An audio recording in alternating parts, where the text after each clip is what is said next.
What would you do if you heard your sister scream from behind a locked door and no one else noticed? A trusted teacher, a loving stepfather in public, was hiding a dark and dangerous truth behind the door in your own home.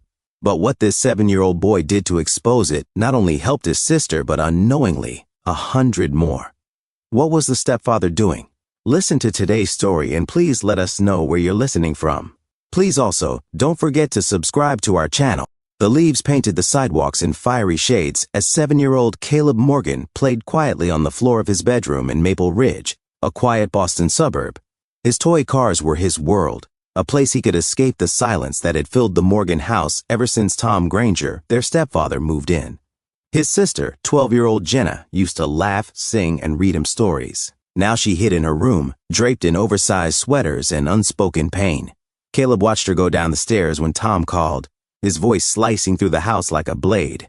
Jenna flinched with every word. Caleb wanted to scream, but fear kept him silent. He remembered last week when he tried to defend her and was sent to bed without dinner. He clutched his stuffed dinosaur tighter, whispering a prayer his grandmother had taught him.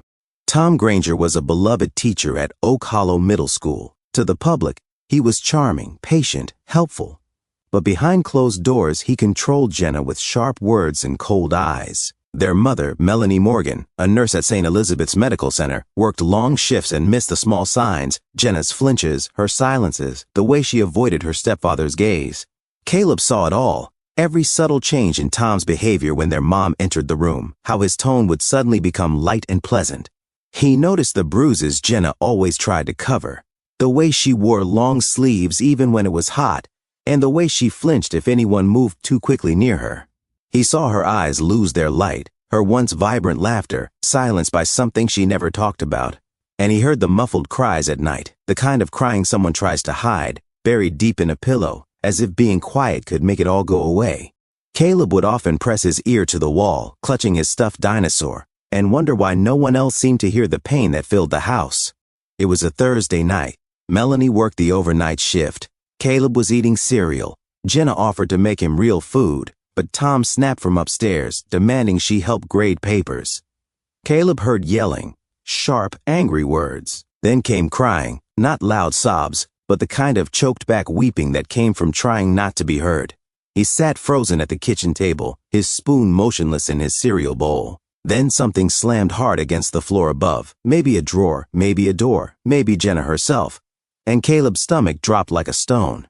The sounds of shuffling, another harsh word barked out, and a muffled whimper followed. The whole house seemed to hold its breath with him as he strained to listen, hoping for silence but dreading what might come next. Caleb remembered Miss Carter's words during school safety week. If someone you love is in danger, call 911. Even kids can be heroes. His small hands shook as he dialed. 911. What's your emergency?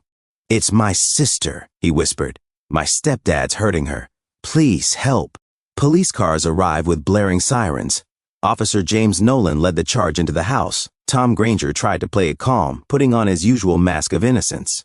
He told the officers there must be some mistake, that perhaps someone was overreacting, but his composure cracked the moment 2 officers headed upstairs. Jenna was found there, sitting on the floor beside her bed, her face tear-streaked, her arms trembling, and visible bruises blooming on her wrists and neck. Her oversized sweater was torn at the shoulder, and her voice barely emerged when the officers gently spoke to her. Paramedics moved swiftly, checking her vitals and securing her for transport, while a female officer knelt beside her, assuring her she was safe now. As paramedics rushed her out, she locked eyes with Caleb. Call Mom, she whispered. Please. Detective Naomi Reyes knelt beside Caleb in the living room. You did the right thing, kid. At the precinct, Caleb clutched his dinosaur as he recounted everything. The yelling, the insults, the bruises. Jenna had once been his superhero. Tonight he was hers. Meanwhile, Melanie's world shattered under the weight of realization. She sat in the family services room, hands trembling, her nurse's scrubs still faintly stained from her overnight shift. I missed it, she whispered, voice breaking. I let him near them. I trusted him with my children. How could I not see it? Her guilt was palpable. Dr. Alicia Bennett, the seasoned child psychologist, sat across from her with calm empathy in her eyes. She leaned forward, her voice steady but warm. Melanie, you need to understand. Abusers like Tom are calculated. He manipulated not just your children, but you, the school, everyone around him. That's what makes him so dangerous. But here's what matters most right now. Your son saw through him. Caleb saved his sister. He acted with courage most adults can't summon. That act changed everything. Detective Reyes started connecting the dots. Tom had transferred between 3 schools.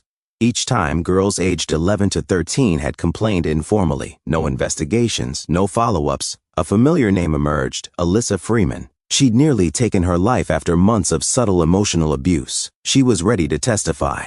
Then came Elaine Bradford, a retired vice principal. She had kept every complaint, every note, every concern. I couldn't stop him then, she said. But I can now. Jenna and Caleb moved in with their Aunt Dana while Melanie filed for divorce. Therapy began. Jenna still checked the locks at night. Caleb asked questions no child should. But slowly, the weight began to lift. Jenna returned to her books. Caleb drew superheroes at school, always a brother and sister holding hands. Jenna joined a support group, jokingly dubbed the Courage Circle. Led by Alyssa Freeman, they shared stories, bonded over pain, and found power in their voices. Jenna spoke of how Tom erased her piece by piece, her confidence, her friends, even soccer. But Caleb saw me even when I couldn't see myself, she told them. The courtroom was packed. Former victims lined the benches. Elaine Bradford presented years of evidence. Alyssa testified through tears. Caleb's 911 call was played. His voice steady and clear. Jenna stopped being Jenna. Tom heard her when Mom wasn't home. The stillness in the room spoke volumes. No one could deny the weight of truth coming from a child who had seen far too much. The judge, visibly moved, looked over at the man who had used his position of authority to inflict years of quiet damage. Tom was sentenced to 25 years, no parole for 15. His teaching license was revoked permanently. He left the courtroom in handcuffs, his once confident stride now reduced to a shameful shuffle. As he passed the victims seated in the gallery, Jenna, Alyssa, Elaine, and others, he averted his eyes, finally silenced by the strength of the voices he once tried so desperately to suppress. And at the end of the row sat Caleb, small but unflinching, holding his sister's hand. Justice had spoken, and it spoke in the voice of a child who refused to let evil win. Jenna returned to soccer. Caleb advanced to the top of his class.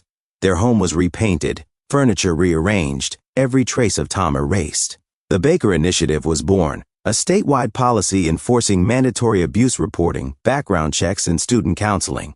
On the courthouse steps, Melanie, Jenna, and Caleb held hands. "Are we okay now?" Caleb asked. "We're better than okay," Melanie said. "We're free." Spring came to Maple Ridge. Flowers bloomed. Soccer whistles blew. The Courage Circle expanded. Caleb's bravery inspired reforms in schools across 3 states. Jenna wrote in her essay, "Justice isn't just about punishment. It's about truth. And sometimes, truth comes from the smallest voice in the darkest hour." And that voice saved not just his sister, but hundreds more. If you were in Caleb's shoes, just 7 years old, would you have had the courage to make that call? And how many children are still waiting for someone to speak up for them? How would you protect their children from such abuse in their own homes? Please let us know in the comments.